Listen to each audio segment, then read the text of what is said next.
President Akufo-Addo says his commitment to the rule of law, upholding individual liberties and an independent judiciary cannot be questioned. Addressing business leaders at the World Economic Forum in Davos, Switzerland, the president said Ghana's economic credentials are remarkable, especially for a conducive business climate. We believe that a strong market economy is the way forward for our country. A strong market economy with strong companies and enterprises, the ones that will deliver the prosperity that we're looking for. And so doing too. We're not insular. Not only are we Pan-African in outlook, but as far as the rest of the world is concerned too, we're making friends with those who want to be friends with us. We're reaching out and making friendships across the globe. And that freedom to defend, to befriend who we want is a very important matter for Ghanaians. Nobody can tell us who to be friendly with or not to be friendly with. We will make that decision ourselves. You have all the statistics. You've been told about all the things, the good things that are happening in the management of the economy. But the one thing that matters most to me are the people of Ghana, who are a good people, a welcoming people, hospitable people, a kind and generous people. And those are the people that you'll be coming to deal with when you decide to make your decision to come and work in our country. You'll be made to feel welcome from the first day that you arrive. And there are opportunities, all of them have been told to you.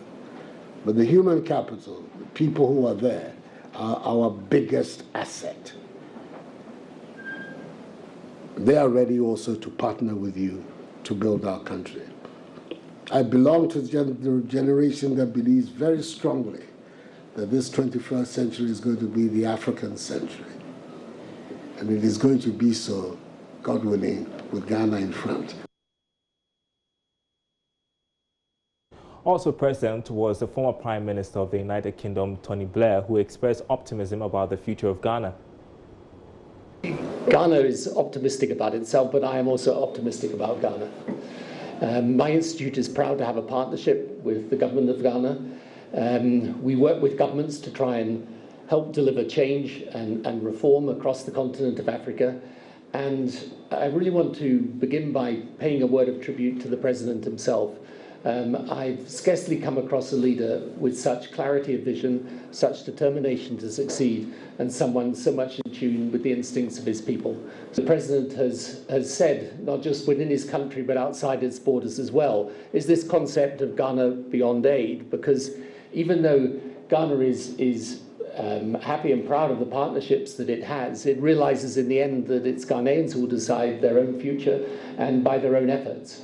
And so the changes that have been made in the country, which are producing strong economic growth, one of the strongest growing economies in Africa and indeed the world, which has seen remarkable macroeconomic adjustments and that great, is Ken here, the finance minister? Where did he get? Yeah. $3 billion bond, that's pretty good going. When I talk to people in different parts of the world, there is a sense that the country is on the move and people want to be part of that story. And when you create that sort of confidence in a country, it has a reinforcing effect. So I think the other thing I would say is that there's still so much potential there to be developed. In the tourism sector, in agriculture, in mining. But the important thing, and I say this all the time to outside investors, is that there's a government that's willing and able and anxious to get that investment into the country. The other thing is young Ghanaians are immensely good people to be around. The technology sector is now beginning to take off and thrive in Accra and elsewhere in Ghana, which is really, really important. And I think it was an amazing thing to do this year of return, which I think around, was it 750,000 or thereabouts of people that actually came back through, and I'm delighted to see so many distinguished Ghanaians from the diaspora here as well, here tonight, many of whom I know, and we're immensely proud, by the way, of the contribution they make, particularly to Britain. So I'm I am an optimist, but I'm an optimist for good reason. I mean, I'm naturally optimistic. You'd have to be if you were handling the British media for 10.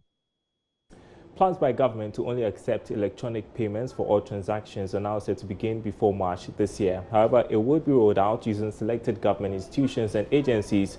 Communications Minister Esther Osei-Kuffour disclosed this to Joy Business at the Ghana Investment Promotion and Opportunities Summit in London. George Afe has more. Rollout, according to the Communications Minister, is expected to start with institutions like the Passport Office, the Tourism Development Authority, as well as other 30 core ministries, departments, and government agencies. Now, this was after successfully piloted the program with these institutions and 6 others as well.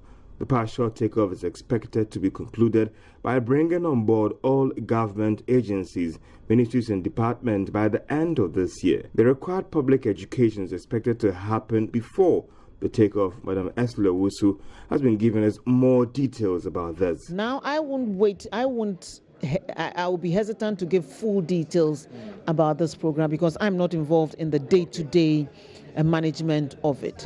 So before long, there's going to be a full public education program on it. I know they have a call center set up as well in conjunction with the National Information Technology Agency to manage customer feedback and complaints as well and action it quickly. So all this is being done so that we can have a seamless transfer.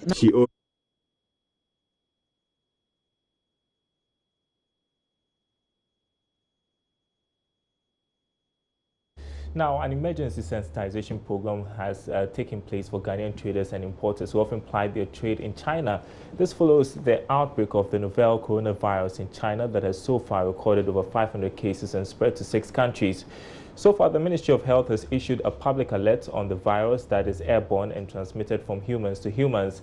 This alert includes surveillance and quarantine centers across the country's borders and airports being beefed up. President of GUTA, Dr. Joseph Obeng, explains emergency steps the union is taking to protect traders. We have been discussing. You saw our members' meeting, and the meeting is on how to prevent this from happening to any of our traders. This is very serious because it's also an airborne disease.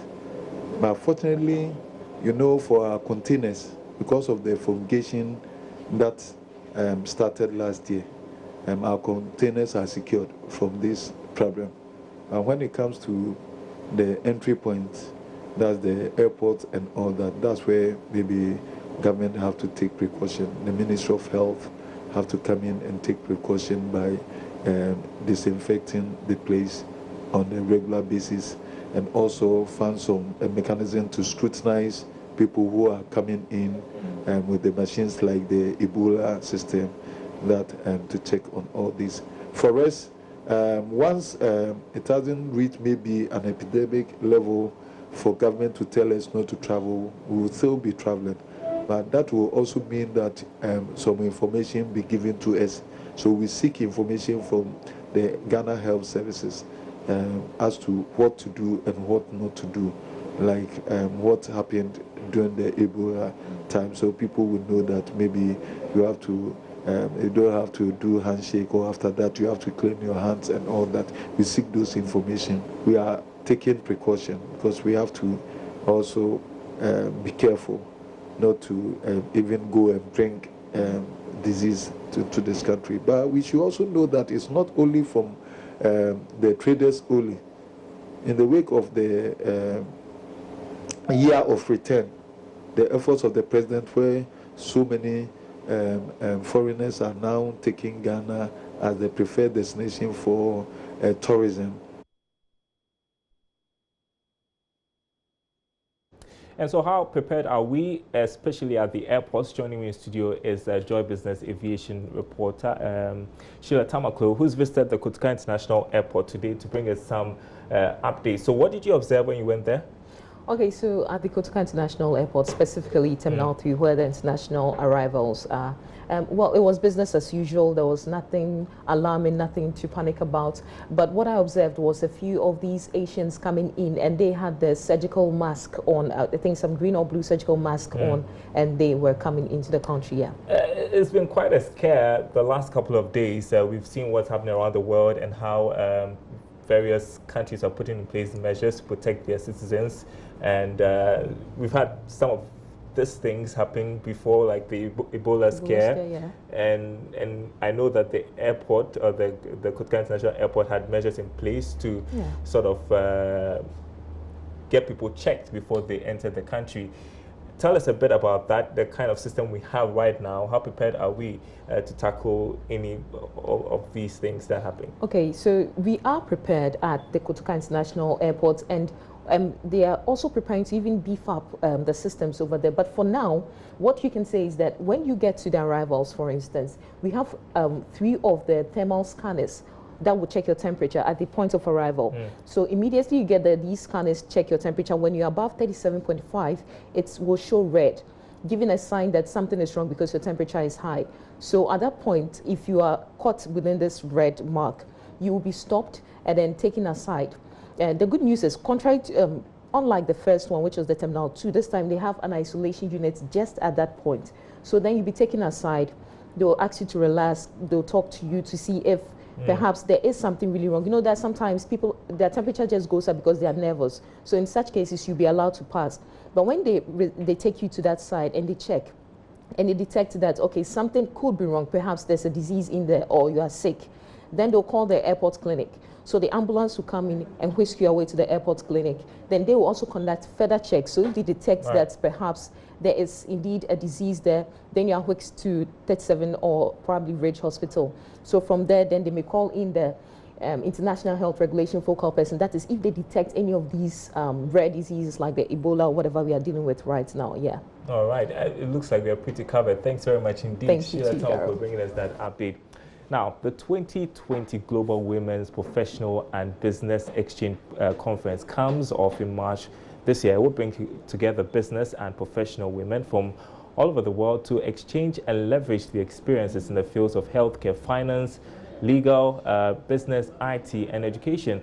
The primary goal of the conference is to increase the level of awareness and business leadership competencies of female professionals and entrepreneurs. Speaking at the conference include the wife of the Vice President, Mrs. Samira Bawumia, and Acting General Manager Joy Brands here at the Multimedia Group, Emma Morrison. One of the topics to be highlighted at the conference is the use of technology to advance healthcare in the 21st century, a developing country's perspective. Joining me right now will be an adjunct assistant professor of medicine at the Nebraska Medical Center, USA, Dr. Bertha Sewa, who will be speaking on the topic. That's after this break.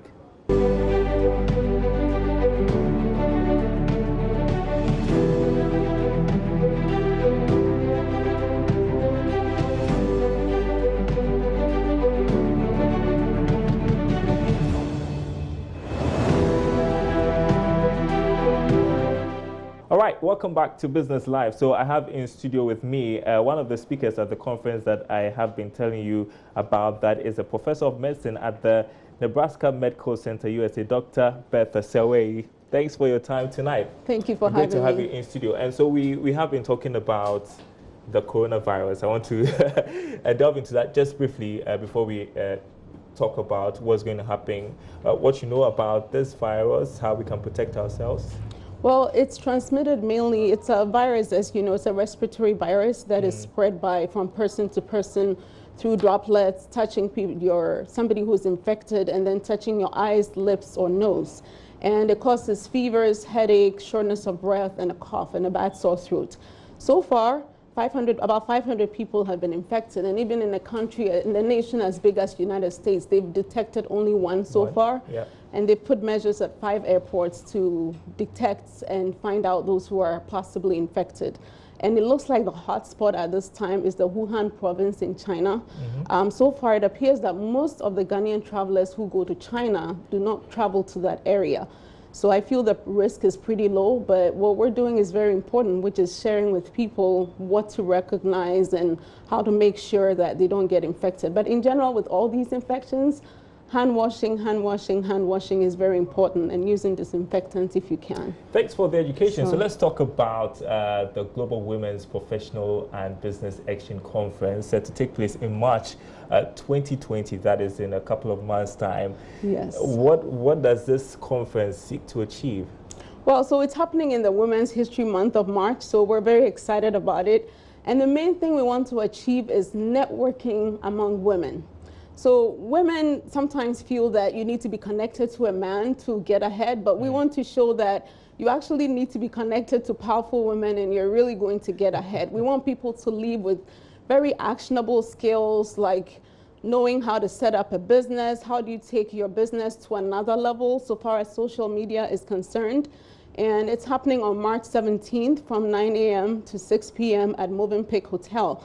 And one of the exciting things is that our theme for this year is breakthrough to excellence. So we really want people to be able to lift up their game to the next level. So the keynote speakers, as you mentioned earlier, include the Second Lady of Ghana, Her Excellency Samira Bawumia. She's going to be talking. And we also have the head of the global relationship for Novartis also talking at the keynote. And we have, from my perspective, we're going to be talking about technology that is causing breakthroughs in health. And we have a woman called Miss Cindy Teria, a Ghanaian trained nurse, who's managed to set up quite a impressive business using hair care products. She's the first hair product that set up vending machines at a major airport in the United States. And her products have been sold to Sally's, or I don't know if you know that here in Africa, but in the US, there's a big retail store called Sally's, and to get your product in there is a big deal. So we want her to come and share. How do you take your business, let it break through social media to the point where you're selling your products in 6,000 retail stores across the nation? So we want women to come and know that you're going to be networked to these individuals, and if you can just show up for that small fee that you're going to charge for being there, you're going to meet all these powerful women, and you learn a lot. All right. If I heard you right, you're going to highlight the topic of healthcare delivery and technology for that matter. Yes. Why is that an important conversation? Well, it's important because in so many areas, from engineering to politics to you name it, if it appears as though, I mean, once you live in a developed country, you feel like our country or a lot of Africa is about 200 years behind. And in healthcare, it's really no different. So how do we catch up? How do you bridge a 200-year gap? And we feel that we can leverage technology to actually bridge that difference in so many ways, in diagnosis, in treatment. For example, one of the things people complain about, if I should say it's in Ghana,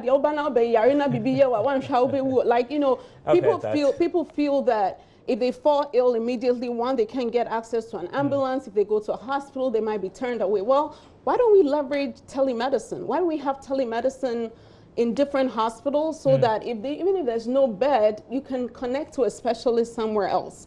Why can't we build our own ambulances using some technology where people here do that? Sounds very interesting. Wish I could continue, but we are out of time. That's all right. But thanks very much for your time tonight. That's it for Business Live. Thanks for watching. My name is Darryl Kwao. Thank you.